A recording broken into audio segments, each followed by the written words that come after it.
Hey, everybody, welcome to the Grow Yourself podcast. I'm your host, Kevin McNulty, and this is your personal development school of growth, where each week my guests and I will bring and break down big ideas and practices that will help you learn, grow, and succeed in life. Thanks for checking us out. Now let the growth begin. Hey, everybody, welcome to another episode of Grow Yourself, your personal development school of growth, where we dive into topics, we deep dive into topics that will help shape us, we hope, that will teach us, and that will push us to grow and be better every day. Folks, I'm going to be honest with you. Today, my special guest, she's not really special, be honest with you. She is actually extraordinary. And I kid you not. You've probably heard of her. We have Cara Brookins, and she is a woman faced with, really a shattering life event, shattering adversity, and embarked on really an extraordinary journey of, let's just call it self-reconstruction.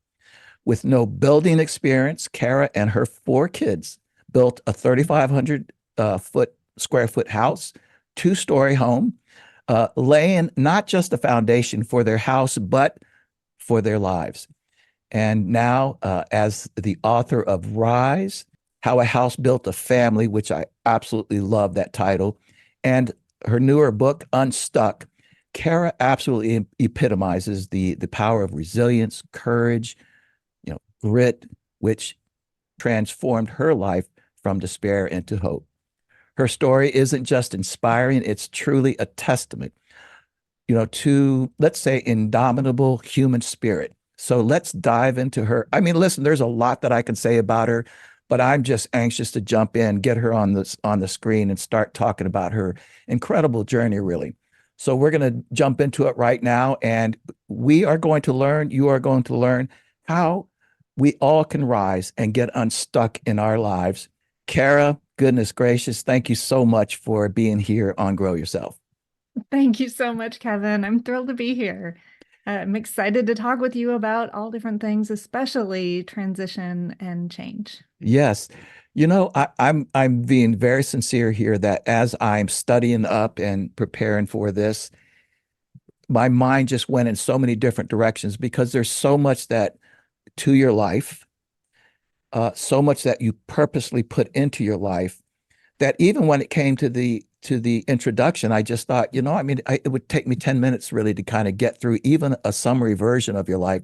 So, and I've learned already before even meeting you and talking to you that you're a good, humble soul, and that just makes me like you even more. So thanks again for being here with us on Grow Yourself. Oh, thank you, Kevin. So I will also say this, that when I first started really reading your story, my first sort of thought was, okay, hold on here just a second, wait a darn minute, And so let me preface my first question with a longer question than I typically do, but it goes like this.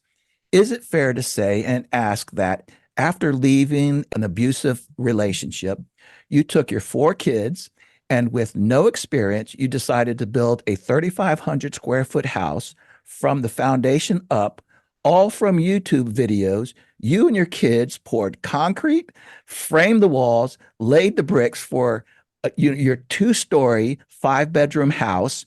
Is it fair to say and ask you, surely you must have this incredible stubborn streak? Oh, that is so true. So stubborn. And it's so funny now to hear somebody say the story in a nutshell like that, because of course it doesn't feel like that when you're living it, right? Yeah. It looks so different in the moment.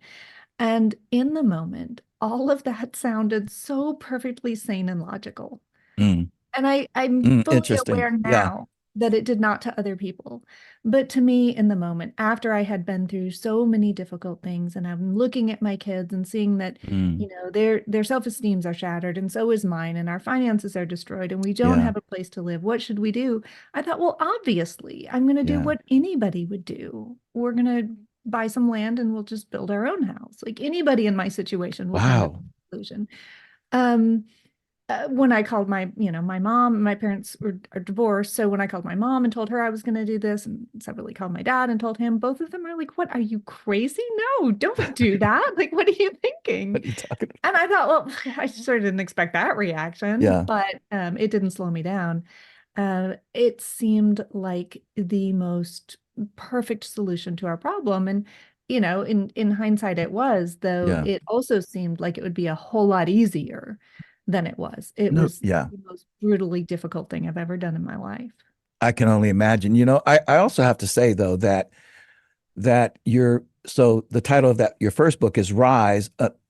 Personally, if I were in your shoes, I would have probably, like titled it something like Releasing the Beast from Within or something like this, because listen, by anybody's standards, that is pretty serious. But this really is your story, your life story is really a tale of two stories, isn't it? It's one about building the house, but also about building or rebuilding a life and your family. Oh, absolutely. I think that, you can look at the story in hindsight and say, it was a beast. It was Yeah. this Yeah, yeah, yeah, yeah. incredible badass thing to do. But Yeah. what it actually looked like as we were going through it was, a family that had been taken to their knees. My kids Goodness. and I didn't have a great relationship. And by that, I don't mean that we argued or fought. We did not. Understand. They were perfect. They had straight A's in school. Their rooms were clean. The dishes were done. But we didn't have an interpersonal relationship that was close because we were in survival mode. Like every day was just trying to get through this day. Every kid was just trying to make it through that day in their life. So we had never formed that really strong ability to communicate because that's what happens when you go through trauma. So we were in trouble. And I had kids who were 17, 15, 11, and 2. So I had a couple who were about to go off to college, right? Like they're wrapping up their high school career. And I started to think they're never coming home, Wow. never coming home. Oh my. Because what do they have to come back to? Wow. I was financially devastated, so I'm about to have to buy some small little house that I cram all of us in and we try to fix it up. That was my only like clear option. And I knew that it was my last chance to do something with these kids that could build something stronger, that could pull us together, Oh, and that could give them a place that they were proud of. And that's so we took a incredible. vote. We took a vote, and I did. Okay, I like stacked the deck a little when I said, okay, guys, I can borrow money from a bank. I did have a great job. I was a software developer, senior analyst. Um, I said, we can borrow the money from the bank to buy this small house. And we went and looked at some. They were old, they were broken down, but they were in the right school district that my kids were already in. Or we can take the same amount of money. We can go buy the supplies. We can just kind of assemble the house ourselves. And then you can each have your own room. It'll be a brand new house. It'll be this much bigger. Here's some land we can look at. So I kind of stacked the deck and then we took a vote. I mean, I just don't know any normal person that would have come to this place where they're asking their four kids. I mean, seriously, listen. In fact, my wife wanted me to ask you this question, and that was, she said, because I'm talking about a story, and we both remember the story from when it took place around 2016 or so, something like this, right? And she said, Kevin, I'm curious about the transition, and that it seems to me that my first thought, and maybe a mother's first thought, particularly going through what you do, your first thought is, what do I got to do to stabilize my family and stabilize our life and put balance into this crazy transition that's taken place? And I guess I won't pontificate about it, but I suppose you did some of that, but you still took a different route and you just gave some context to it. For sure. Yeah, that's interesting because I see her point 100% in that it would almost seem like the best, safest bet to kind of mother hen, protect, Exactly. let's hunker down and not do anything. Um, and and I think that maybe the way, and I'm just kind of thinking through this in real time, that maybe Mm, the way my instinct went with that. Now remember, we're all like amped up at a high rate of this survival mindset. So we are coming at everything from a slightly different direction than what you might call normal, healthy thought. So my interesting. thought process was in order to get to that moment where we could all tuck in, where we can all have this safe place, we needed two things. First, we needed a place to do it, a place where we would feel comfortable doing it, a house we could be proud of, a home that we could do that in. And we needed the closeness to be able to be willing to, have that. So I needed some way to create those two things. Unless I had some lottery win, the cash was never going to be there to just have a house that we were Sure. instantly going to be proud of, and feel that sense of comfort and peace in. Mm. And unless we did something just outlandish together, which I considered, let's run a marathon, let's climb a mountain, Mm. let's do the eat, pray, love journey, let's do these other things that would Yeah. create this close bond. Like, we thought about all of those things. I hate to run. Climbing a mountain, like, what are we going to have? A picture on top of a mountain? I couldn't find anything that felt like it would give us the tangible things that we needed. I like the hands-on, tangible kind of stuff. Yeah. I needed something I could feel and look at and stand in front of. And we needed a house. So that, to me, Gosh. again, like, that's why it all merged together into this obvious, this is what we should do. Um, but there's no doubt that there was a huge leap from just the idea of it to actually going out and doing it. I mean, to let's go buy the land. And I think that, I credit one of the reasons I did that is not despite the fact that I was a software developer, but because of the fact that I was a software developer. I see. That gave me two things. First, I was super comfortable with technology. Mm. YouTube was brand new. We built our house and started it in the fall of 2007, finished in 2008. I did it in 9 months. Oh, So wow. YouTube was brand new. We didn't have YouTube on our cell phones because we were carrying Blackberries that didn't even have a camera. My kids had flip phones. So YouTube was a brand new technology back at the house. We, wrote notes on Post-it notes that we took out to the construction site. But I was very comfortable with that. Let me just Google how to do that. At a time when people were just starting to get comfortable, I had been doing that as a software developer for a long time. And the other thing being a software developer gave me was this mindset that I didn't have to know how to do everything in order to start. Oh, How you write computer code. Let me just write hello world. Okay, I figured that out. Now, how do I connect to a database? Okay, now how do I put a button on a website? That's how I built step a house. step by step. Yeah, that's extraordinary. And you are certainly letting us in on your thinking as you're going through this process. But again, I think for the vast majority of us, and you've I'm sure heard this a million times, that it does seem bizarre at first, and still until we hear what you just said, and that is you actually had a longer term vision than just stabilizing the family and transitioning from divorce to whatever and all these sorts of things, but rather, as you just said, and I think it's beautiful that I need to build a relationship with my kids, and we need to do something that will forge that will make that happen. Because you're right. I've been a few times down to Nicaragua on a mission trip and took both of my daughters at different times.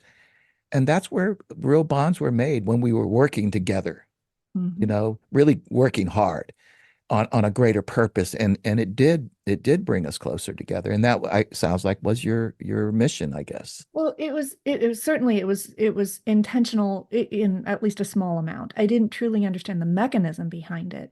Like, Right. I thought, doing things together will make us closer on like a really generic Right. level. But then since then, now I have researched from, like a neuroscience level, Mm. why? Oh, very Why did that interesting. work? Because I did a lot of things right on this construction site that brought us together, but I did them by accident. Oh So gosh. many of them totally by accident. So why were you closer working with your daughter in Nicaragua? Well, it is because we release oxytocin when we work side by side with somebody, when we pat them on the back, when we do a task like that, that's a physical task, it releases oxytocin in our brain, which is Are we that done? that cuddle hormone, which is that team building bonding hormone. And that's essential. I Not see. only that, but problem solving. Problem solving with another human releases oxytocin and strengthens a bond. And problem solving under stress releases a couple of other different things from a neurological perspective that increase that bond even more. So you put all of that together, and we had created, again, like mostly by accident, an environment that was creating incredible bond and the perfect environment for teamwork. Well, now I know those things and I can try to use those same principles to try to not only set up better teams myself and with my family, but to help companies set up a better environment for better teamwork, because you cannot motivate other people, but you can set up an environment Mm. in which they will be more motivated and set up in an environment that will help release the chemicals that will create a team bonding experience. Listen, I'll be honest with you. My work is in soft skills and personal development, and I do a lot of team building stuff. As a matter of Mhm. fact, got a retreat coming up here pretty soon. I've never heard what you just said, and it makes 100% total sense that what you're saying is not just the release of this oxytocin, but we then associate that with the experience that we had with the other person, right? So then Absolutely. that's what builds this connection. Because I wonder, what is there something like a frequency thing that goes on that we get on the same vibe, or There I don't know. I is don't know about all chemical that. reaction. It's a Yeah, chemical reaction yeah, in both of our brains. It's happening simultaneously that we then simultaneous. associate with that other person. Right. So yes, it is like when they say, great teams have great chemistry, it's literal chemistry. These things aren't happening, just randomly. They happen, it's a cause and effect thing. So we did that Mm. on the construction site. We talk a lot about, you mentioned you're stubborn, you're determined. Oh, I am. And those are all dopamine based behaviors. Like Oh, we do interesting. these things in order to get a release of dopamine, but dopamine is selfish. It's all about us. Oh, It's the oxytocin that is the team building. So any company or individual that's going to focus solely on those dopamine-based behaviors. I'm going to reach this goal and I'm going to get a hit of dopamine. I reach this next goal. I mean, that's fantastic from an individual standpoint, but it's not what's helping us build a great team. And we, again, partly by design, but mostly by accident, did all the things right for me and my kids to build an incredible team. And when you have that, you will do whatever it takes to reach the goal the team has set together. And that meant, I mean, I had teenagers. Again, the kids are 17, yeah. 15, 11, and a toddler. And they showed up out here every single day. I mean, they were in school. I was working full time as a software developer. At 3 o'clock in the afternoon, I had to leave work, go home, grab the kids, we change into construction site, hit the construction site, and we'd work out here till 2 in the morning. And I mean, early days working by headlights, digging trenches, hauling blocks. And we did everything, primitive style here, mostly because I didn't know what I was doing. We were hauled water from the neighbor's pond to set the foundation blocks, mixed the mortar in a wheelbarrow, primitive type stuff to build this house. And my kids are out here dragging those construction blocks, lifting the plywood. I couldn't carry a sheet of plywood or a bathtub about across this construction site without a teenager on the other side of it. And they showed up and they did that. And that worked because of the way that we set this up. That worked because of what was happening to us on a psychological and biological level while we were working elbow to elbow in the literal muddy trenches. Goodness gracious. I mean, you're just absolutely reshaping their paradigm of you and your life and your relationship. That's amazing. I'm going to be honest with you, Cara. What you have just told me 100% changes the way that I think about team building. I mean, just in that, what you said, that it's that it, I won't say that it doesn't matter what the activity is, but the activity of working together, problem solving, getting really focused, releases oxytocin, and therefore that's why it's a team building activity. Yes, yes. That's why those work, even if they feel corny, even if they feel silly. That's why they work. So if you know exactly which mechanisms release oxytocin and you can create a team building exercise, team building experience, or Mm. a just general work project experience that will naturally create an environment where oxytocin is released, like you've won the game. You've won the game. You can create a team that will work so well together, they will do anything. But side note, what doesn't release oxytocin? Micromanaging. Hello. Micromanaging. So here, this is the other really cool thing about building the house and why Wow. this worked. It's because I was not a micromanager out here. I was not saying, okay, here's how you hold the 2x4. Here's how you use the skill saw. Here's where you put the nail. I was not telling them every step. I was saying, well, here are the tools. here's the 2x4s. Like, I'll make the cuts over here and you guys figure out how to make the window. Like, you know what it's supposed to look like. You've got a post-it note right in front of you that we drew from the YouTube video. Like, make it look like that. And they had to figure it out. This Now is that crazy. that level of autonomy releases oxytocin. Now that I didn't do on purpose. I did that because I had no idea how to do it either. Like, I couldn't be a micromanager. I couldn't tell them where to put the nail because I didn't know, right? So that's a really good example of where I was setting up the perfect environment totally by accident, totally because of my own cluelessness out here. Like, I'm trying to figure it out too. But the sense of confidence and the Mm. sense of, self-achievement that the kids got and that I got when I would say, okay, let's lay out this window. I've cut the boards where you guys, where we all thought we should cut them. Let's try to put the window together. And I'd say, like, does anybody remember how you do this bottom section of the window? And my 11-year-old would be like, yeah, the guy did it like this. And I'd be like, okay, then that's how we do it. Because my 11-year-old knew exactly as much about building a window or a house as I did. Like, she'd watch the same YouTube videos. So imagine her sense of confidence when we then nail the window together, Oh like a my massive goodness window in our house. gracious. We raised that wall and it was her idea. It was her memory. It was her sense of involvement in this project that got it done. Now, that same sense of working together, if you can create that in any corporation, in any job, like, again, you've won the game. This is, I mean, just extraordinary what you're saying. And I would imagine that this concept of flow, the flow state, Sure. is involved here because that's a matter of I believe oxytocin, perhaps dopamine, I'm not sure, but it's this idea that you get into this flow state, thinking about a team. I mean, I think about, like, anytime even a sports team that has to work together and they suddenly are all in sync. Or how about a band, a musical band? You see, and it's creating this incredible, again, I would say oxytocin. I mean, is that right? Is that what Yeah, would you yeah, say and I that think or I think that what works, and the reason that works with a band, the reason that works with a sports team, the reason that worked out here on a construction site yeah. is because you have two things that a team needs in order to succeed. They need purpose, a singular purpose, and trust.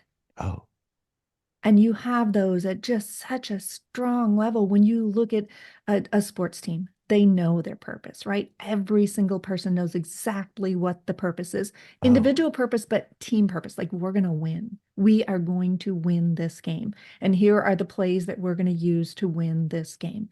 They have that united, just like the kids knew we had one goal. It was to build a house. We were going to succeed no matter what at building that house.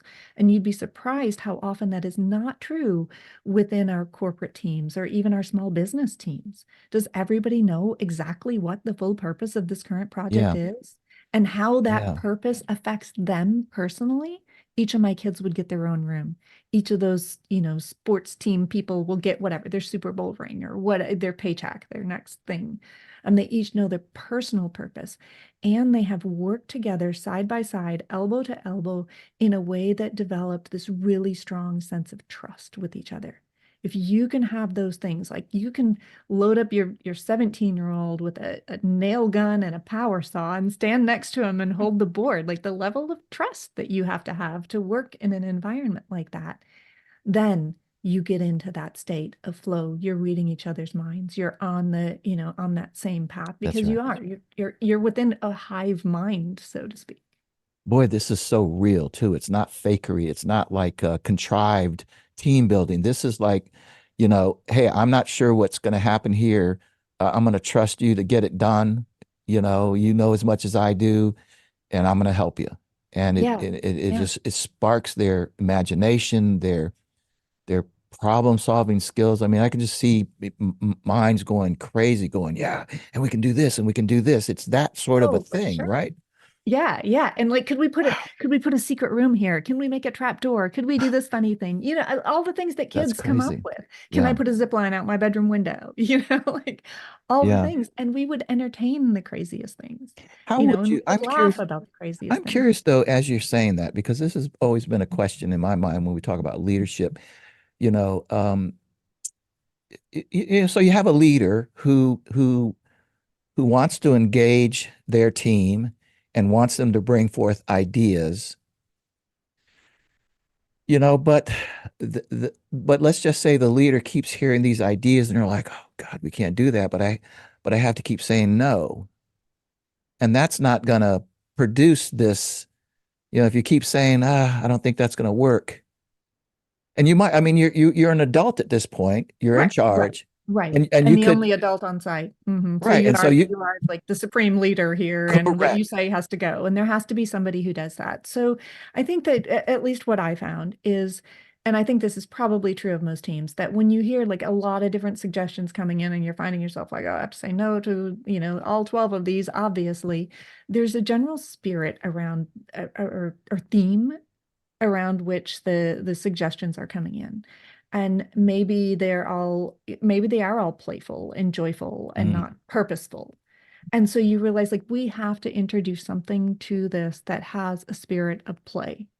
Like I I don't see. and it may not be any of these suggestions.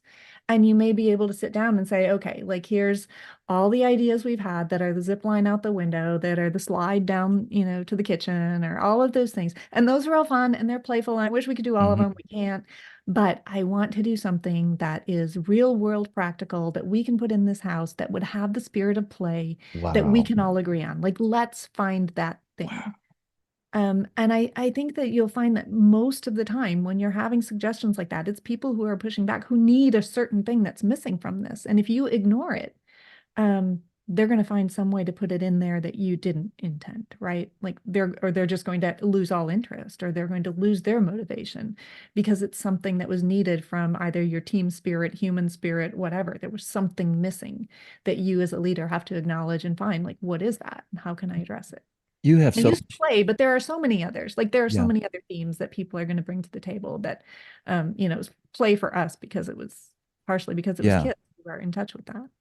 But aside from what you're saying, you just so beautifully illustrated this notion that Stephen Covey talked a lot about, and that was win-win solutions. And that he always said, when you come to the table to negotiate, if you come with this mindset, that, people have two positions or two ideas, if you just introduce the question, is there a third alternative that would not cause us to compromise or not cause us to go win-lose? In other words, no, sorry, that won't work, but introduce this third alternative where everybody feels like, yes, that's going to work. And it's not really what either side was saying. And I think you just illustrated that with this concept of the theme. Yeah, yeah. The theme was the third alternative that we can do kind of both of these and we can all be happy And everybody wins. Right, and right. everybody wins. There was an example when I was building the house where the kids kind of where this got away from me, where I wasn't paying attention. I was promoting so many things about the house, like, God, look at the size of that laundry room. Like, wait, that's really cool, isn't it? And cooler to me than to the children. Gosh, my commute time is going to be shorter. Like the things that I'm Yeah. promoting and thinking are fantastic are not as great to them. Mm. And I won't tell the full story. I do tell it from stage sometimes, but we drew our own blueprints, by the way, for the house. Like we, with pencil and big sheets of graph paper, we made our own blueprints, which was a huge, huge undertaking. And they're ridiculous. Like they are pencil drawn, stained, ridiculous. They don't have any of the proper markings in them, but and I had to take those to the bank asking for a construction loan. And I had to take those to the city to, I built in the city limits, pass all my city inspections and show That is these to the, crazy. the city inspector. So they're just ridiculous plans, right? So we're out here building the house. And when we're building the downstairs, I'm sitting in the library right now in that house and we're measuring the floor to this house. And like, I noticed that one of the walls wasn't like lining up with the measurement on the plan. It's like, like 4 or 5 inches off. Not a lot, but like enough that it matters because behind me is a wet wall. Like the plumbing from an upstairs bathroom comes down through here. It's really important that sewer lines and everything line up. I don't want a toilet Yeah. sitting in this room. Um, so, I have a million things on my mind that I'm trying to figure out. I'm still trying to figure out. I'm running my own gas lines. I'm, running my own water and sewer lines. And the kids take over this. They're gonna measure all of the walls and pop the chalk lines of where we're gonna put the walls. So I just turned that over to them because it wasn't working out when I was doing it. And I don't think anything about it. We build the whole downstairs. Then we build the upstairs where our bedrooms are, and we're putting the walls up there. And I catch the kids like whispering over these blueprints, like, pss, pss, pss, pss, pss. And as soon as they see me behind them, they're like, And I'm like, okay, something's up here, something's up. And I lift up these blueprints and I can see like lines have been erased. Ah, And oh I'm like, my. what in the heck is going on? So I start looking and upstairs and downstairs. So, like, all the plumbing walls still line up perfectly. These kids have shifted walls. They've each moved walls and they're arguing because the wall between two of their bedrooms, the oldest two kids, Hope and Drew, are trying to figure out like where that wall's going to land because they've moved walls. They've taken room away from several of my closets, my laundry room, a bathroom, each of them just inching out their bedrooms by a couple of inches That in is every hilarious. direction. Like, right? That And is why did they do? hilarious. I mean, they executed it perfectly. It was a remarkable teamwork operation that they pulled off. I mean, from a teamwork perspective, that was textbook perfection, except right, like I'm the leader and I should be able to draw Yeah, the lines and we should all have the same purpose and goal. And that's where I messed up, right? Because for a while we didn't have the same purpose. I Mine was see. all about like these things that were not the most important to them. I see. And they should have been able to, and maybe they were talking and I was not, I see. not paying attention or listening to their concerns. It didn't, like, I probably could have come up with a lot more inches for each of their bedrooms if it was that important to I them. see. We could have had that conversation, that Yeah. teamwork. But yeah, sometimes the leader misses it. How did you ultimately handle that? Did you I mean, the did walls were built. Here we are. okay. That's the house Okay. we have. Oh my. That's an extraordinary story right there. I am curious. I am curious. So you had a 17-year-old, 15-year-old, and did you say 11? 11. And Yeah. then So and then two, two. So two. the 2-year-old was probably entertained. I have seen some pictures where I think he, right, Yes, was yes. taking naps, and that you talked about how they had to each kind of help look out for him. But Mhm. so I can kind of understand the 15 and 17-year-old, but what about the 11-year-old? How did you involve the 11-year-old? Is that a he or a she? So She. the oldest is a daughter, 17-year-old was a Okay. girl, 15-year-old a boy, then Boy. 11-year-old daughter and 2-year-old son. Okay. Um Yeah, so the oldest daughter took on a lot of I'll give you like all of their tasks a little bit Please. here. The oldest daughter took on a lot of the household tasks. I mean, she was on the construction site carrying lumber and stuff too, but also sometimes she would go back to the other house, make some burgers and bring them out. Very good. She would make sure the grocery shopping was done, or she would do a load of laundry, so she took on a lot of the household tasks like that, as well as the construction. But that was like her duo Wow. persona at that time. She was doing a lot of the mom things. And Kara, she And then understood that this was an important part of the team. yeah, I yeah. find And I that think that she kind of fascinating. naturally gravitated toward that. Like Okay. this has to be done, and I'm Yeah. I'm going to be the one to do it. Okay. And I think that oldest child often falls into Good that more point. organized, structured mindset, whether they're male or female. I think that Okay. would have been the case. And then my 15-year-old son, he was like a video game geek. He was very tech, and I worked in tech as a software developer, so he kind of fit right in there. So he was weaker than I was when we started, Mm. muscled up very quickly. Oh, And so he was doing a lot of the nail gun and heavy lifting part of the construction. I did almost all of the cutting. They didn't use a lot of power saws, but they used other power tools.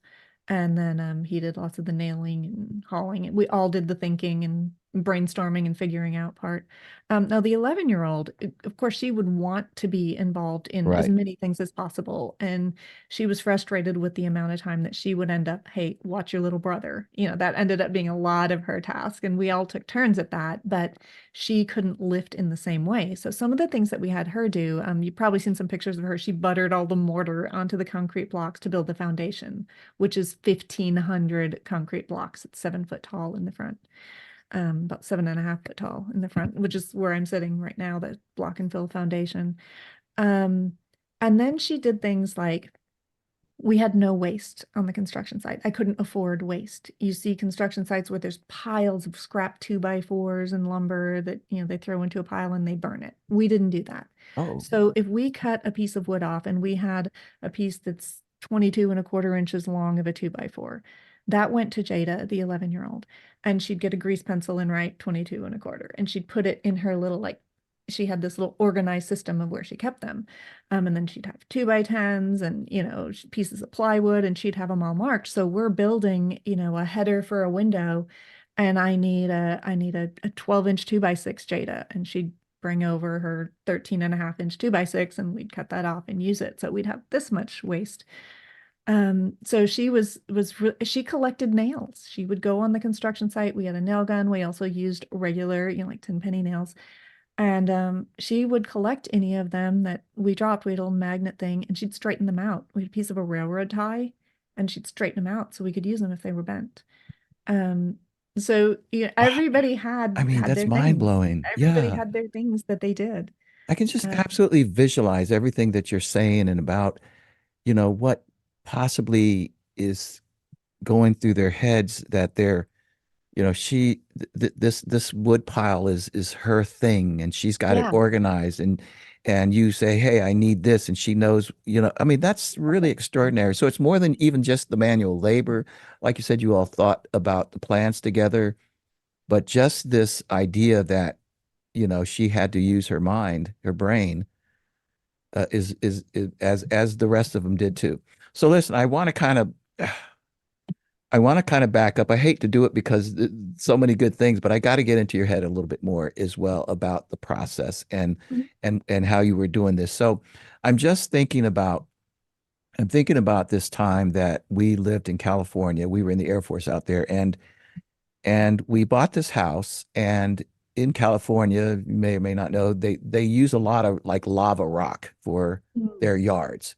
So we Okay. moved into this house, and no, actually, we didn't buy it. We were renting this house, but we hated the lava rock, and it was a lot. It covered the entire front yard all the Oh, way around, and we lived on the corner, and I just absolutely hated it. So we asked the owners, could we grow some grass there? And he was like, "Yeah, I mean, I don't care." And so we start shoveling this lava rock. I did it for about 2 hours and barely made a dent in it. And I remember I got there thinking, "Oh my God, what have I started?" And I'm thinking the same thing about you. Was there a point that you just went, oh, "What in the heck was I thinking?" every day. Every day. Yeah. I did not know what I was getting into, obviously. I mean, I thought, I had built some things, as in like I had built one bookcase. I'd made some frames for art. Right. I had made some Qualifies. earrings. I'd used a couple of power tools. I had used a lot of the tools that we ended up using on the construction site. Like I'd used a Yeah. drill, but Yeah. I'd used them on a very, very tiny scale. I had no idea what we were getting into. And, I think that this is now how I set goals. I Hmm. got myself into this by committing to it 100% at Okay. the outset, right? Like I borrowed money from a bank, which I was going to have to pay back. I took all that money and I bought this mountain of building supplies. Oh, There's no way interesting. out. My kids and I are not going to have a place to live. If I just walk away from this, we are going to owe money to everybody. We're going to be in a worse state than we ever were in. If we want to have a place to live, no plan B, we've gone all in. Plan A is we figure out some way to put all of this together into a house, no matter how hard it is. And it was 1,000 times harder than I expected.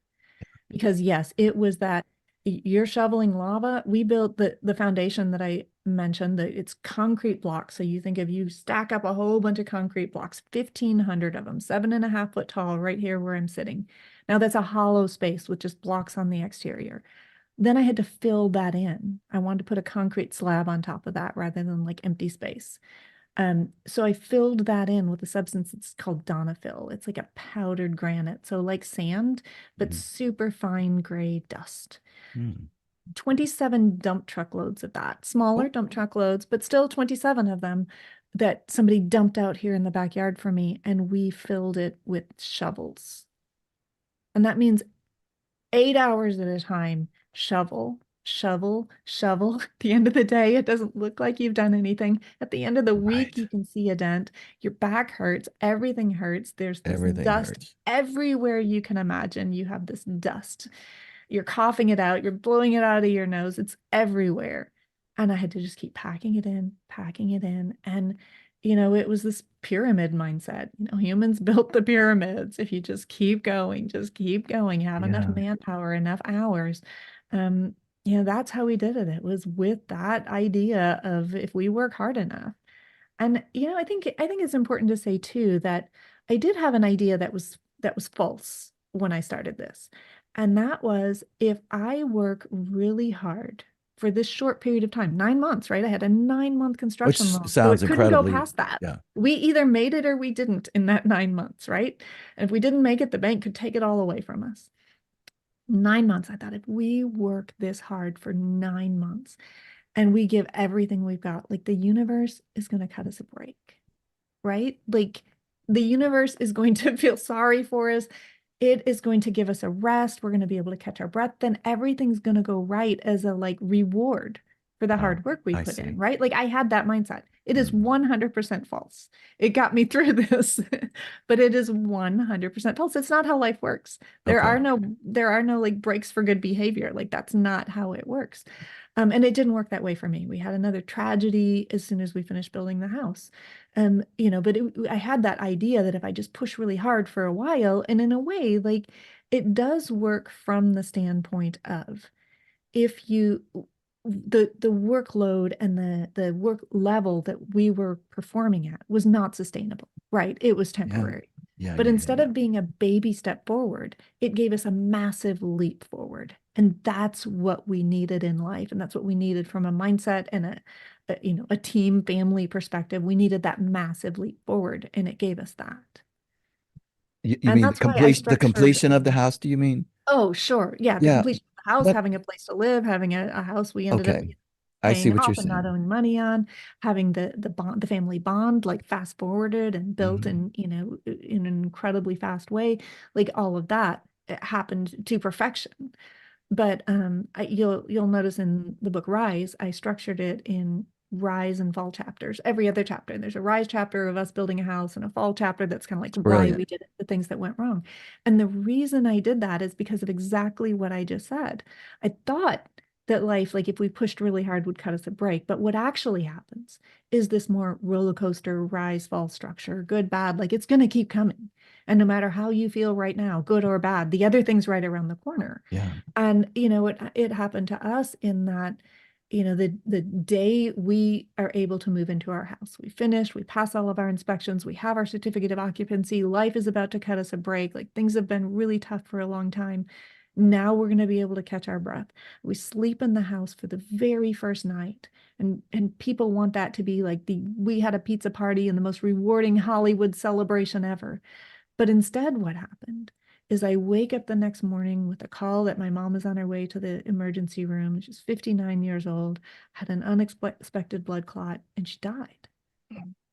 And she died that day. And our furniture wasn't even Mm. all moved into the house. We drug mattresses in here and slept here for the first night. And that was the time we were supposed to have a break, Right. right? Like that. Celebrations here. Yeah. Yeah. But it isn't that. It isn't that. It's the rise and fall, the rise and fall.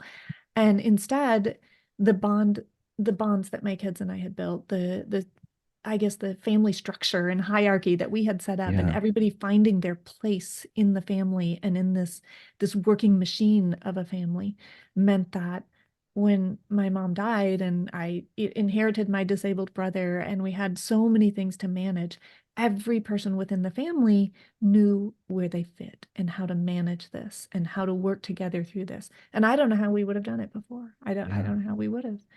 So So it Kara, prepared us. Though, if you assumed that the universal principle that if you do well, it's going to come back to you. If that principle didn't work, in retrospect, what principle were you operating from? And I would like to add, you know, what would you say to other people who are enduring this type of a struggle and have assumed certain principles or laws of the universe are going to work, that just to find out that they don't work? I Oh, mean, oh, but I don't know if wait. that makes sense. Yeah, it does. I hear Mhm. exactly what you're saying, but I wouldn't say that it didn't work. It didn't work the way that I thought that it did, Okay, right? gotcha. So I thought that we'd just be able to coast. Like we could kick back and drink lemonade and everything was going to fall into place. And, I Mhm. don't know, checks were going to come in the mail or whatever. Like everything was just going to be fine for a while and no hard things would happen. Mhm. Instead, the way that it worked is that hard things still happened. Good things happened and hard Mhm. things happened. And what that exercise gave us, this exercise of building the house, this really difficult thing that we willingly and purposefully took on, what that gave us was an incredible ability to navigate those next things.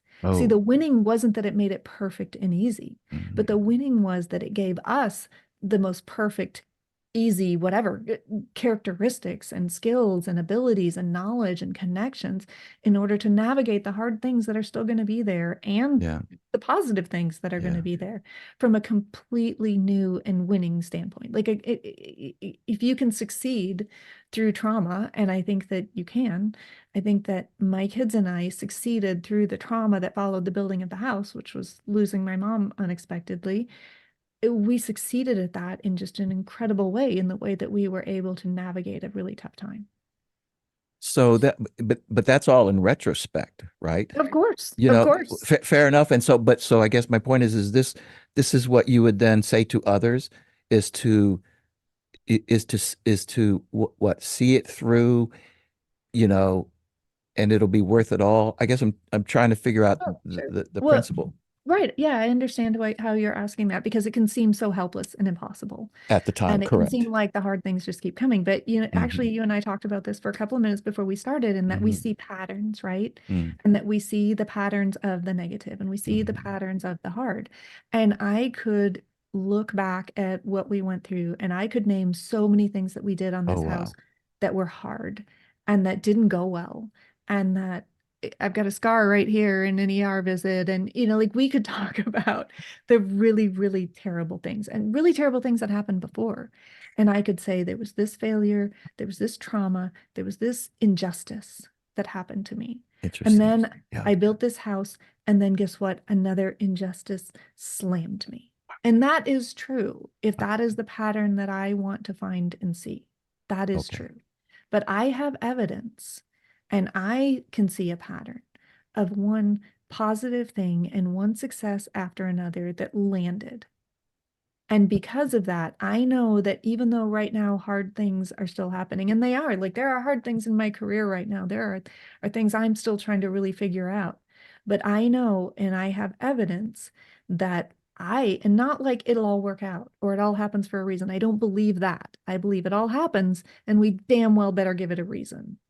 And I believe it all happens and we can make it work out.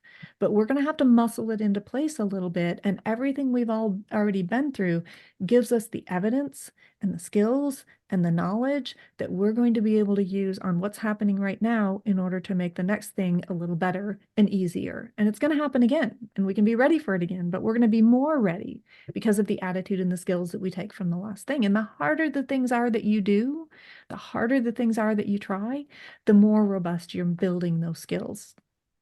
It's just striking wisdom right there. I mean, it really, really is.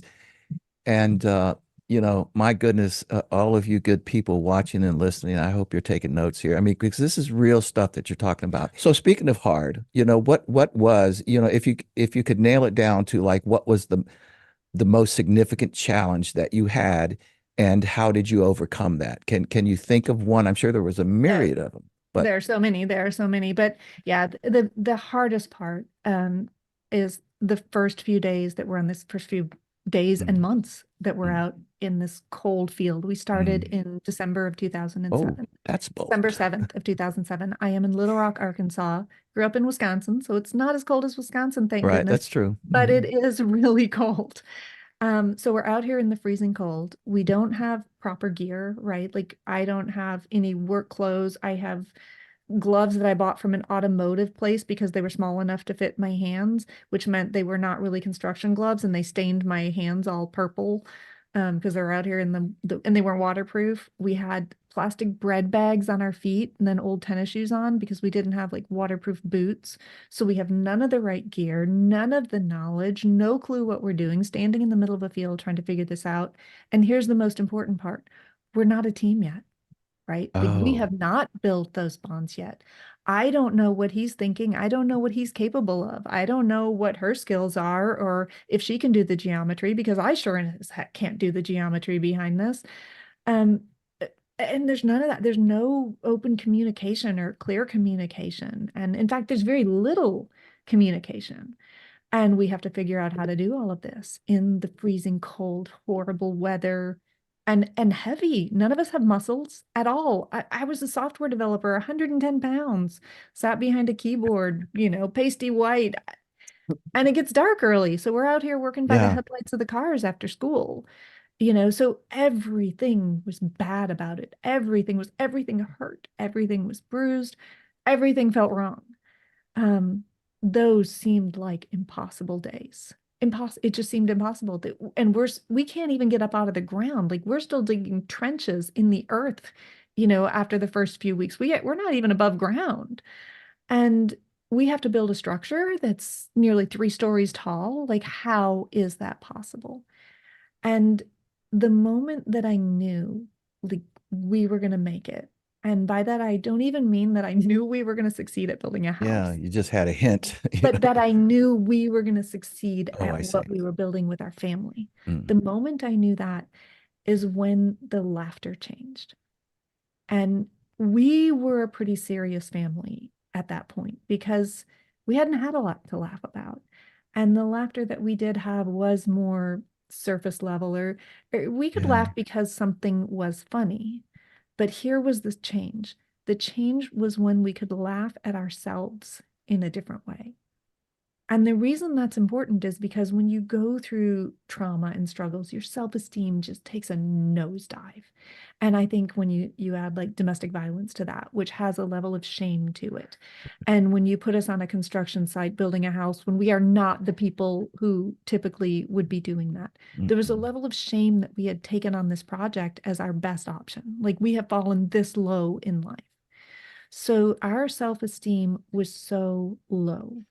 But the moment that I realized we could laugh at ourselves, I knew that we had taken a huge leap in our comfort level and in our self-esteem, because you have to feel good and comfortable about yourself in order to laugh at yourself. And the ridiculousness of this idea that I'm out here with my nails stained black and purple from gloves, my toes may fall off, they're so frostbitten, I'm muddy up to my neck, and I will just to show you the juxtaposition of our real life compared to, this construction life. I had to go to a Christmas ball at the governor's mansion that weekend because my daughter and I are super involved in politics. And so she and I are going to like put on our cocktail dresses and try to get the black stain out of our nails to go do this other thing. And when we could get to a level of just laughing at the Yes. hilariousness of us out there doing this together. And I mean, I've never laughed as hard in my life as I did building this house. Wow. I mean, that is incredible. May I just ask, and I'm putting you on the spot a little bit here, though, if you're talking to families who, I mean, yours was an extraordinary situation with, again, the domestic violence, and don't even really know that much about that at all. But, let's just say it's, I don't know, maybe it's a slightly unaverage family that's just struggling to be a family. I Mhm. mean, do you have thoughts about how they can get to that point, without going through everything that you went through to get there? Yeah, I don't think that everybody has to build a house in order Right. to build a To, better life right. or to build a better family or build a better team. Like I don't for a second think that. Yeah. Um, but the principles are still the same. Like the things that release oxytocin in your brain that bring people closer together. And Mm, there are other chemicals too, and we'll keep it to oxytocin just to keep it simple. But those same types of behaviors. For example, if you hug someone for between 6 and 9 seconds, it can be longer, but it shouldn't be shorter. Minimum 6 to 9 seconds, you get a flood of oxytocin. interesting. Count it out. Like it's longer than you think. And how often are Yeah, we I just believe like, it. how often are we just, if you pat somebody on the back, physical touch releases oxytocin. It's why it's called the cuddle hormone. You don't want to cuddle with your team at the office, but certainly within a family, which is the setup you just gave us, Eye contact releases oxytocin. Having a meal together releases oxytocin. That can be useful in a corporate setting as well as a 100%. family setting. Eye contact releases oxytocin. It makes us a team. Listening to music together releases oxytocin. So Google how can I naturally release oxytocin? And do those things with your family and set those up intentionally. Do those things with your team, set those up on purpose, set up an environment. And it can be corny things like we do game night, whatever. But if you set up the corny things too often, or it feels too manufactured too often, people resist it, especially teenagers. Teenagers are going to Yeah. resist that. But find something they enjoy doing already and go meet them at their thing, whatever. They go to the skateboard park, or, I don't know what the thing is that you might do together, that physical activity, that Yeah. figuring it out, an escape room. An escape room is an incredible team activity. I believe it.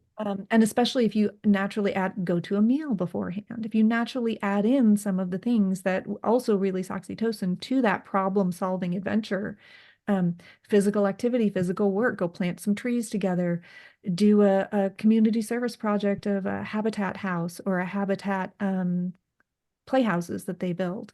There are community service projects that do build beds for people, for children who don't have beds.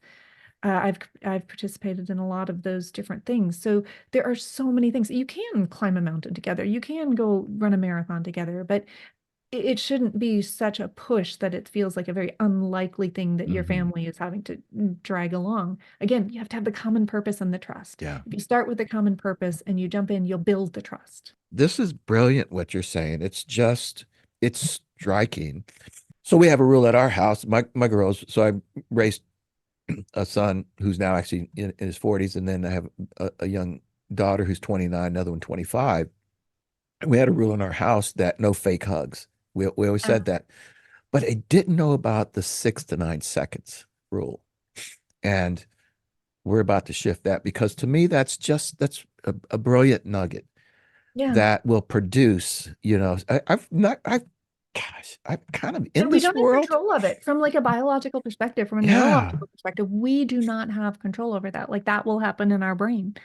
So it's it's incredible. fascinating. It's fascinating stuff. And I think that, Hmm. those types of bonding from a neurological perspective, the things that bond us together are not given as much credit as they should be compared to, again, like the dopamine, which I mean, I understand how dopamine works. And so Hmm. many companies try to look at, okay, dopamine is what motivates us. It's how we move forward. And I think families do it too, like Hmm. set these goals, get your teams in sports and go through these dopamine fueled activities. And yes, they are good, but they build an individual.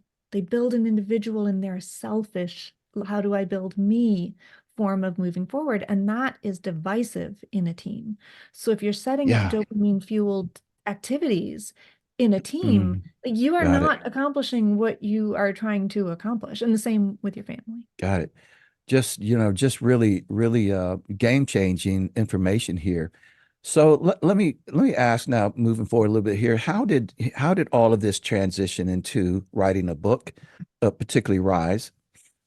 Yeah, I never intended to tell the story of building the house. Again, I was a software developer and I was a fiction writer. I have 7 fiction books. So Mm, I loved writing. I did love books, and everybody kept telling me, people close around me would say, like, you have to write the book about your life. And I'm like, never, never telling the story. Didn't tell interesting. people we're building a house when we built it. We are not doing that. And then I had some writer friends mention it to their agents in New York, and then agents started calling me saying, write this book. Well, it took 6 years. Again, I built the house, finished in 2008. And I took 6 years trying to write that book and throwing it away and starting over. And it was really, really hard for me to figure Brutal. out Yeah. how to structure it, how to tell it, which parts to Hmm. put in, how to tell the hard parts. I tried every way Yeah. possible to write it without telling any hard parts, which Yeah. isn't possible. Yeah. And then I eventually finished it and had a great agent.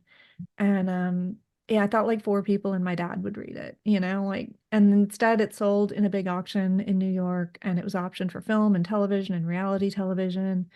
Even before the book hit the shelves, it went global. The story went globally viral based on a very small news story in a local TV station that was dropped into a AP like repository, and people all over the globe picked it up. And within 12 months, the story had 2 billion views. What? Billion. Yeah, in 12 months. So it became a global thing. The book is out in lots of different languages. I did Good Morning Indonesia, Good Morning Turkey, Good Morning Italy, good, like just crazy. We are like rock stars in Tanzania, where we were part of Wow. their kind of like an ACT test where they take to exit high school. I see. Our story is part of that exit exam. So like hundreds of thousands of students from Tanzania reach out to me when they take that test. It's a crazy thing. It's a crazy thing. And it's And even crazier I when never planned to be on a stage about it exactly. either. Like, then that's what happened next because it was all of that went viral and I was not a speaker. There's nothing on my website like here's how you can hire me or what I can do. I'm like writing software and fiction books. And conferences started calling and saying, "Hey, will you come tell your story at our conference?" And I did, Wow. and I did not do it well or the way it was supposed to be done at all. I talked more about writing a book than I did about, I Yeah. didn't know how to do it. I didn't even know. I'd never even been to a conference to hear a motivational speaker. So, anyhow, I learned how to do that and then quit the day job, and it became my full-time thing. And I love it. I never could have imagined that I would get on a Uh, stage. I cried in oral comm. oh, that's just so And instead incredible. it's the full-time job. So And your who TED Talk though is quite good. Where did the TED Talk the, come the into TED play? Talk was really early, so it's one of those things. Of course, we all, But I think look back at early yeah, things. Yeah, I didn't know what I was doing. I need to do another one now that I know a little bit more. But then 10 years from now, I'll still hate that one. So, yeah, but I'm better at it than that, and I yeah, understand performance better yeah, now than I did when I did that. But it was a fantastic experience. yeah. So one more thing, and then I want to ask, kind of transition over to Unstuck, but just kind of one more thing. In building your house, may I ask, how did it change your kids? And even more importantly, you know, are you aware of the lasting effects, like the current effects that it's had on them? Like, I mean, as a dad, there are certain things that we did, particularly with my two daughters. We we pretty much forced them to play a sport, tennis. Mhm. So they played tennis throughout their career, and we said, listen, we're doing it for a reason. It's like math, science. You'll learn a lot of things and so forth and on and on. So last year, both of them didn't want to play anymore, and we said, well, you can make a decision if you want to do it now. But they were never like they were both very good players, but they were never like over the top loving tennis. And then probably a few years afterwards, you as a parent, you hear these beautiful words, Dad, I'm so glad you made me do that. You see, because, and then she goes on to talk about all of the ways that tennis comes into play in her life, all those things. So I'm curious about the same thing with your kids. How old are they now, may I ask? Yeah, yeah. Now they are 33, Ah, almost 32, yeah. 27, 18. So the 2-year-old graduates from high school here in like a month. And then I have 3 grandbabies. My Oh my youngest, goodness. Jada, the 11-year-old, married a Canadian. So she is up in Canada and she has 3 little girls. One was married into the family and then 2 that she had. So they are 11, 3, and 2. Goodness gracious. So yeah, so it's It's fantastic. beautiful. They're amazing. And yeah, there are so many ways that this changed their lives forever and the way that they see life and approach things forever. And in fact, there are so many that it's hard to like pick one I to can give you imagine. as a quick illustration. There's one that I use in the book that I think is, I'll give you 2 really quick. One is after we finished building the house, I wasn't sure. Like I was asking myself, probably like you were with tennis, like, was that worth it? Like, was that a mistake? Yeah. Should I have done that? There are other things they could have done with their time. Like they didn't get to go to prom. They didn't get to, like listing the things that they gave up.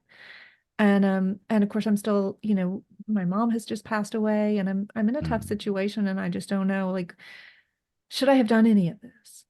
And Jada was going through a tough time at school. And part of it was because of she built a house and kind of lost touch with friends and she could no longer on the basketball team and that sort of thing. And she's kind of going through a middle school mean girl situation. And And she just kept saying, I don't know how to do this. I'm afraid to try out for the basketball team again. And Drew, my son, who by then is 16, is giving her like this pep talk, like, oh, you can do it. Yeah, you should go do this. Well, just try, just try. I bet you can do that. And I'm sitting here in this library and they're in the kitchen on the other side of the house. And then I hear Drew in like this booming voice. He says, Jada, you built your own damn house. Oh man. You can do anything. Wow. And I'm just Goodness. like, and chills, like I still get chills. Like Mm. they got everything they needed from this Gosh. house. They got everything they needed. If we live in this house another day or not, like they got everything they needed. It wasn't about the house, right? Mm. And I'll give you one other quick example because I think that it's easy to look at the big sweeping things, but the smaller lessons, which is probably what your daughters noticed with tennis, the smaller lessons are really cool to see coming back. So one of the things that we used as like a motivational push when we're building the house was this, what I called like, what's the worst that could happen is how we did it. So and it would be something like we're trying to build a diagonal wall upstairs and no one wants to make a cut because none of us can do the geometry. It's tough. Like I don't know where to cut it. I'm guessing. I'm absolutely guessing at how to build this. And we avoid it and we kind of fall into that analysis paralysis and we lay it out 500 times and draw pictures and finally you just have to like do it. And so I would start to, whenever I saw us like locking up like that, I'd say, okay, what's the worst that could happen? First Interesting. couple of times I asked that, like Drew would be, oh my God, well, an airplane engine could fall out of the sky. That's the worst thing that could happen right now. And Jada would be like, well, you could cut off your left hand. Yeah. And I'd be, and they'd go through these ridiculous things. But then I pare them Mhm. down to, okay, like what's actually likely to happen in this scenario right here? Like I've learned how to use the tools. I'm not going to cut off my left hand. So take the safety precautions if things like that come up. But every single time. The worst thing that would happen is that we'd have to take it apart and do it over. Oh my. It's a do-over level scenario. Oh Like my. take the do-over level risk any day of the week. Any day of the week. Any day of the week. I mean, and I'd say, well, so can you live with that? And that's always the next question. Once you identify, here's the worst thing that could happen. Can you live with that? And the kids would be like, yeah, we did that 12 times yesterday. So then I saw them apply that same Ugh. principle, taking that do-over level risk and constantly throughout life. So Drew was going to go off to college. And that's the one who was 15 when we started. He's going to go off to college up in Alaska. And he's got his bags packed. The flight's leaving the next day. And he's like, I'm not going. I'm not going. What if I hate it?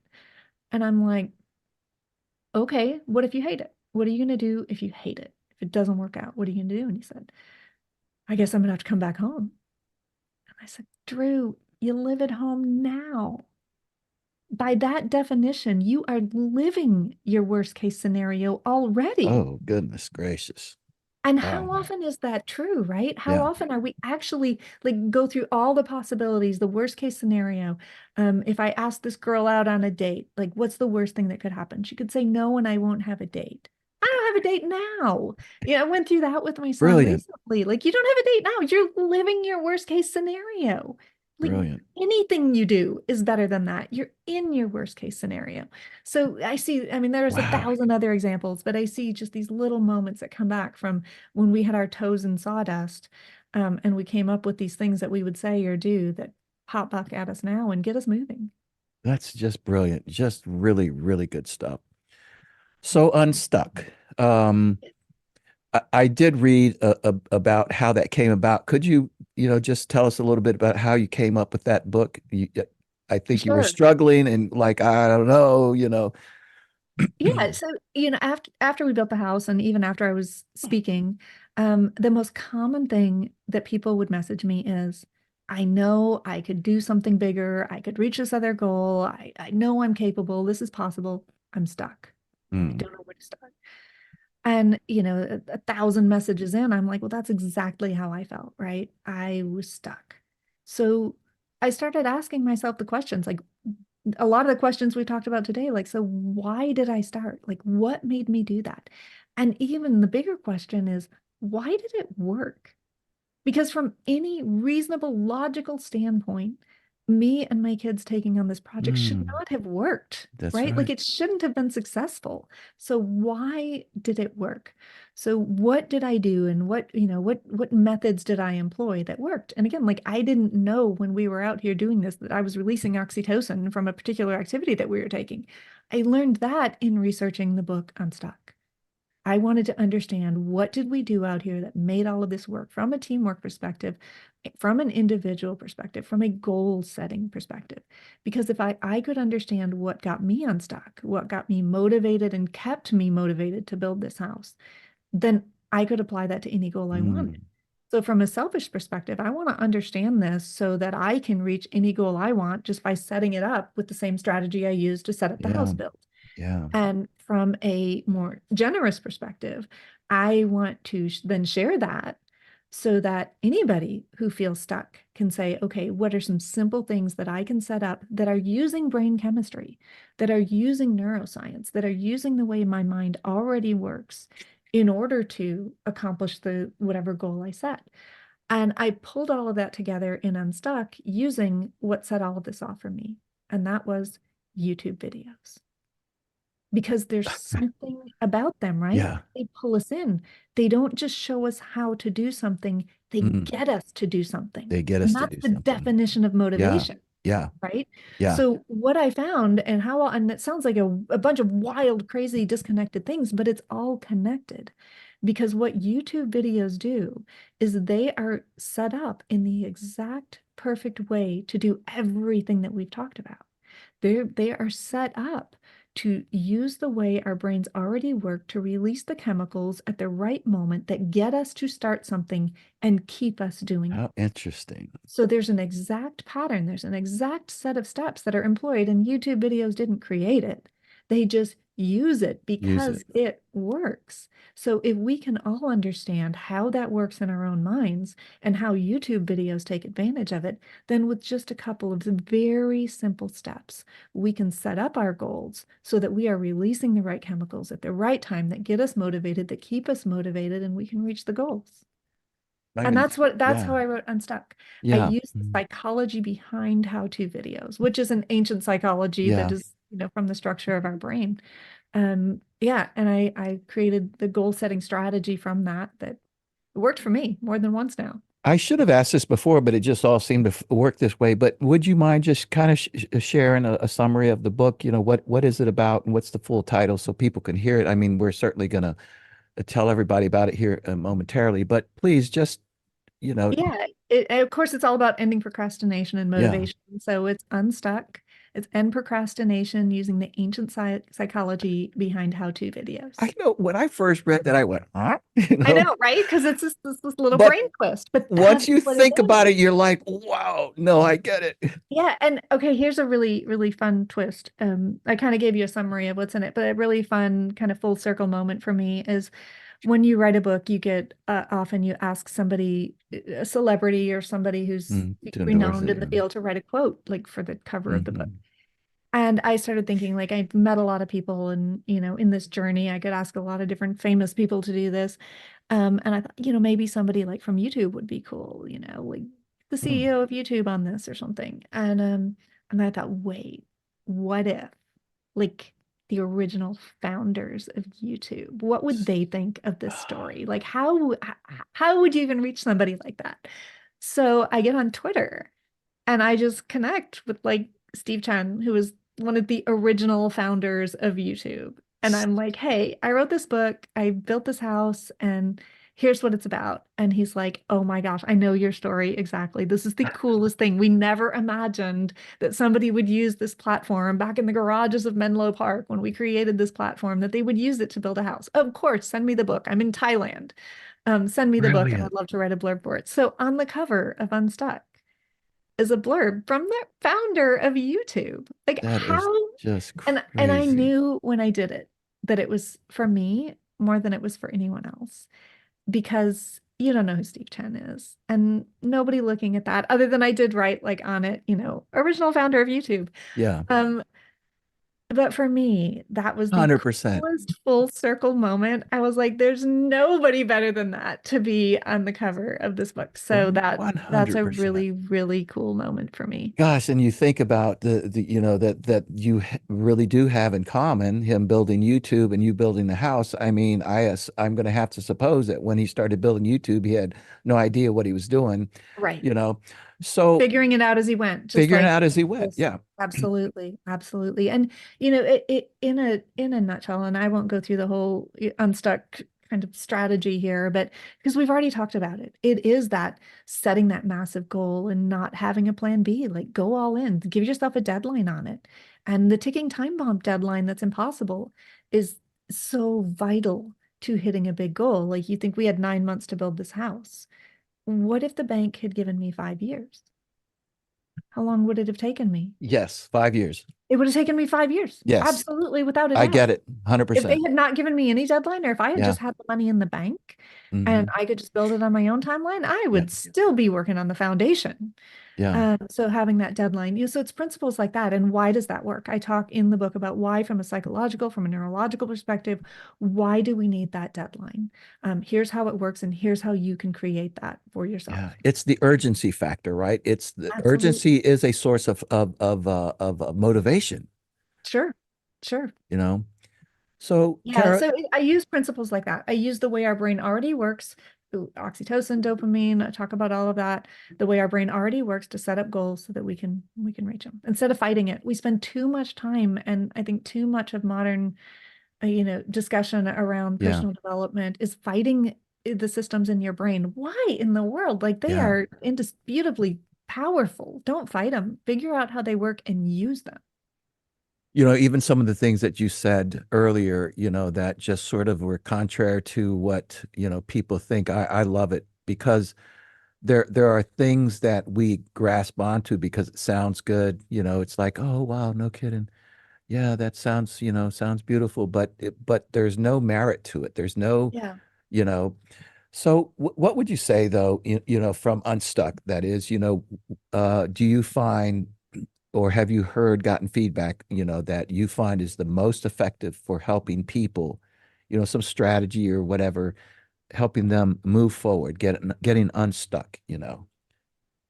I think one of the most important things is to start. Just start. Do it wrong, do it badly, Yeah. do it, don't research it, don't get it stuck in that analysis paralysis, don't overthink it. Start. Take one step. You don't have to know how to do step two. You don't know how to do have to know how to do step 27. Do one step now. And there are a lot of, I mean, that sounds like, oh, that's hokey, like No, just no, no, start. no, No, no. like there are Yeah. psychological principles behind that. And I Oh, talk about them interesting. in Unstuck. So when you're forming a plan or thinking about a project, or you have an idea to do a project, it happens in a particular part in your brain. When you start it, you take action on it, it actually moves to a different physical location in your brain. You are not thinking about a project you might do someday. You are actively participating in this. I am doing this project. So it moves to a different spot in your brain where you are now going to be more successful and better at brainstorming, and it's going to be a more active in front of you thought process. And there are a zillion other reasons. Let me give you one more reason to start quickly. When you have an idea like, oh, wouldn't it be cool if, like, what does that feel like? It's exciting, right? And you can just feel like you're happy, you're excited, you're like, oh, this would be amazing. If only I could build a boat. Hmm. Like, I'd love to have a boat, and the process of building it would be cool. And if you wait and if you think about it and you tell your sister about it and you tell your 10 friends about it, they're going to be like, I don't know if you should really do that. Like, I'm not sure you should build that boat. Everybody, there are going to be so many people That's who right. tell you, including yourself, you're going to come Hmm. up with all the reasons you shouldn't. It's going to get smaller and smaller and smaller. But when you first had that spark, there was a chemical process happening in your brain that is designed to get you moving quickly.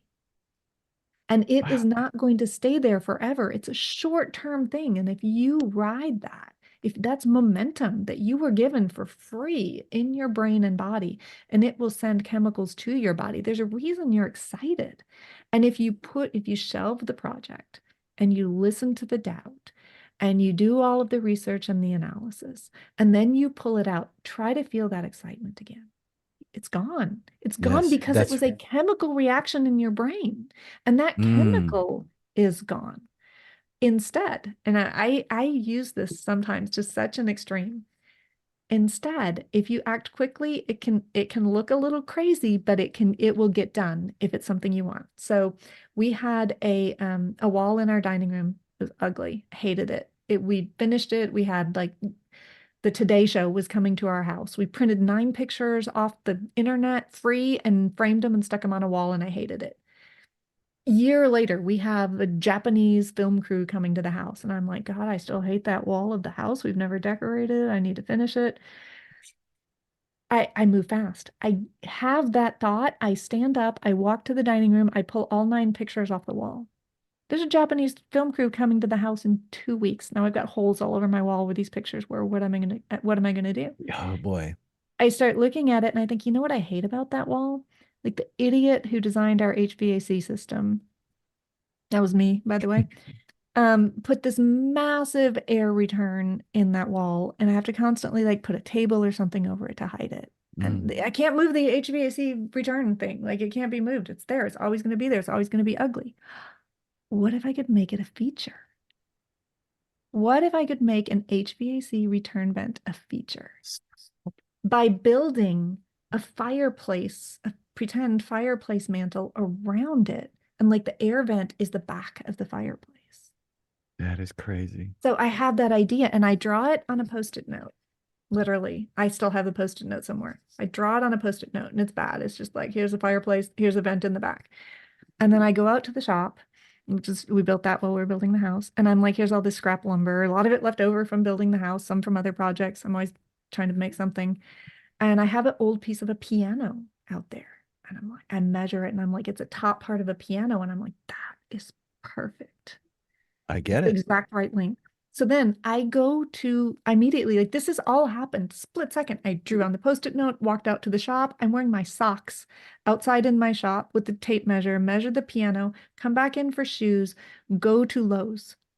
This has all happened within 15 minutes. I'm at Lowe's and I realize, oh, like I don't even know where the light switch on that wall is. I don't know where, I know where none of the things are. I have none of the measurements I need, and I'm here to buy lumber. So and my kids have had to do this so many times. I have to call home and go, okay, can you get a tape measure and go measure this window and where this light switch is? And I'm so excited. And they're like, what are you building? I'm like, I'm not telling you. Because they're going to talk me out of it, right? They're going to talk me out of it. Very Now, my good. kids, not so much. My kids, most of the time, are going to go, you know how we can do it bigger? Yeah, You know, that's you can do that's more. brilliant. I can Now, imagine that's what unfortunately, happens. my Yeah. kids are like egging me on, except my Yeah. oldest daughter, she'll try to talk me out of it. Because she'll be like, but wait, you're doing this in your business, and that'll take up time that you need to be doing this other thing. But I mean, that's how quick. So guess what? Within 2 weeks, I have a fireplace around here. Around the whole thing. I decide I want a picture to hang above it. I had just done a big event for YouTube and Google in Madrid, and went to a museum while I was there and saw a piece of art I liked by Renoir. I don't know how to paint at all, but I liked this piece of art. So I printed it out and then I got some oil paints and a canvas and I come home. And again, all this is in 2 weeks. And I'm like, I'm going to paint this painting. And my kids are like, you're going to paint this painting Oh by my Renoir God. and hang it above the fireplace? Yeah. Like, what is wrong with And you you? just take it and do it on a laser printer. I mean, But what's the worst that can happen? The yes, worst that can happen. that's So, your and that's what I said to the kids. What's the worst that can happen? Like if the fireplace surround didn't turn out, I could go burn it in the backyard. If the painting doesn't turn out, like I'm gonna stick it on the burn pit. And that's what I yeah. told my daughter. Like I'll burn it if it doesn't work. And she's like, you bought the frame though. And I'm like, well, I have to believe it will work. I have to expect it will work.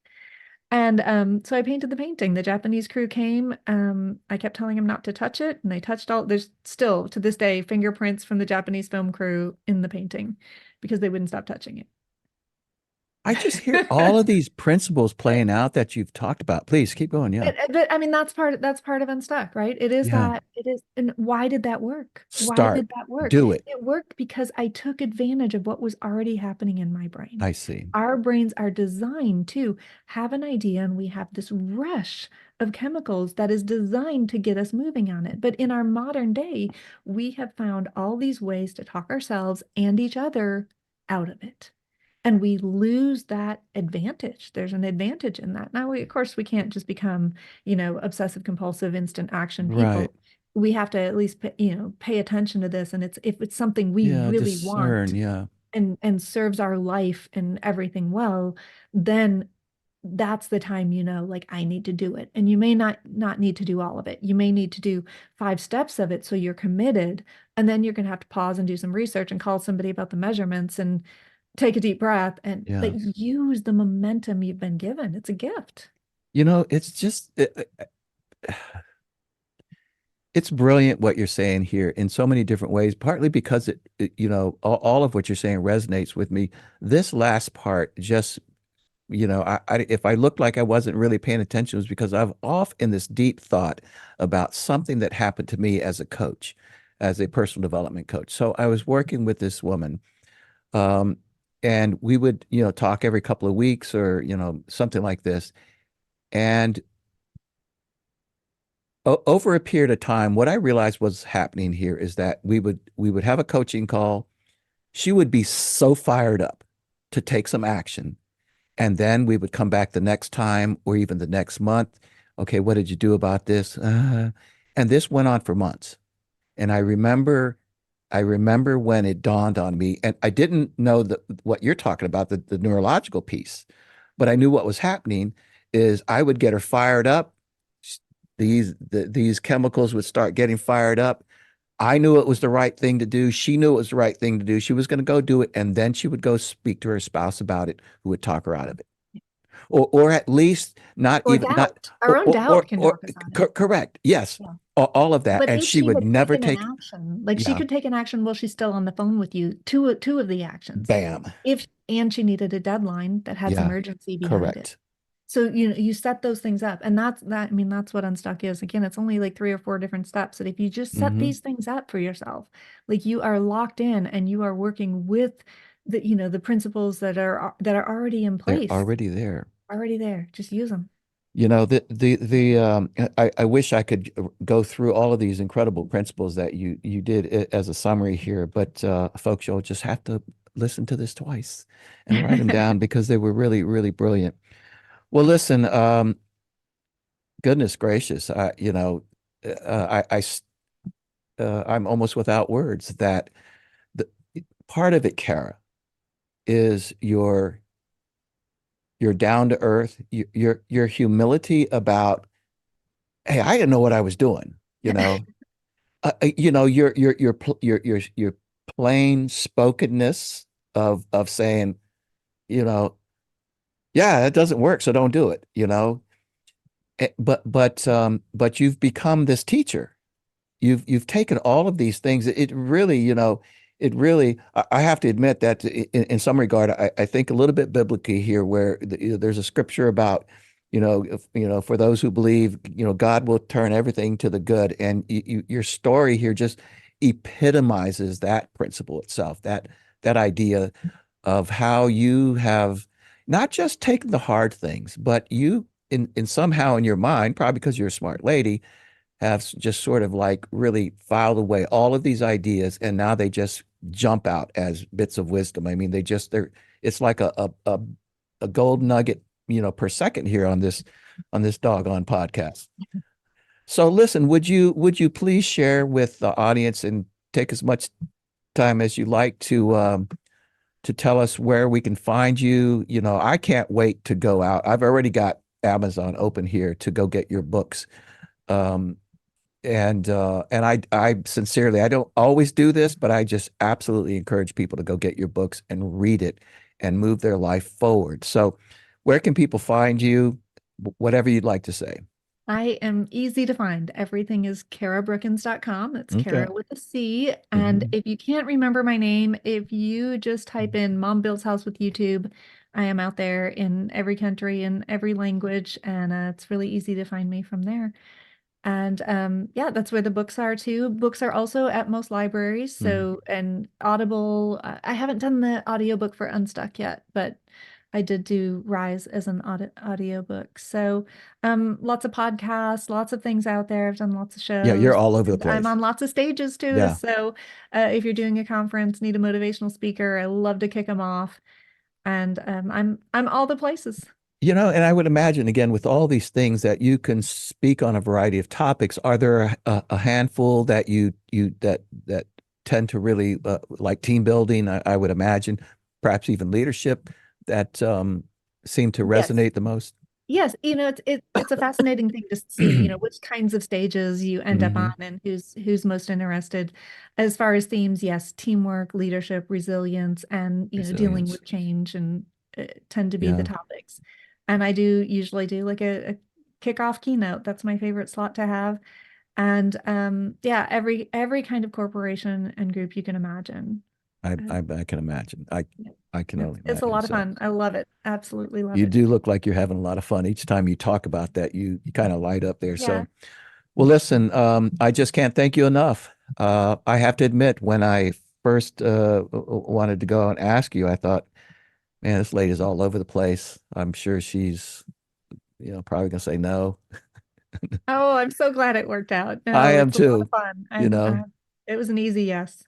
Thank you so much, Cara Brookins. You are just the best. Thank you. Thank you, All Kevin. right. God bless you.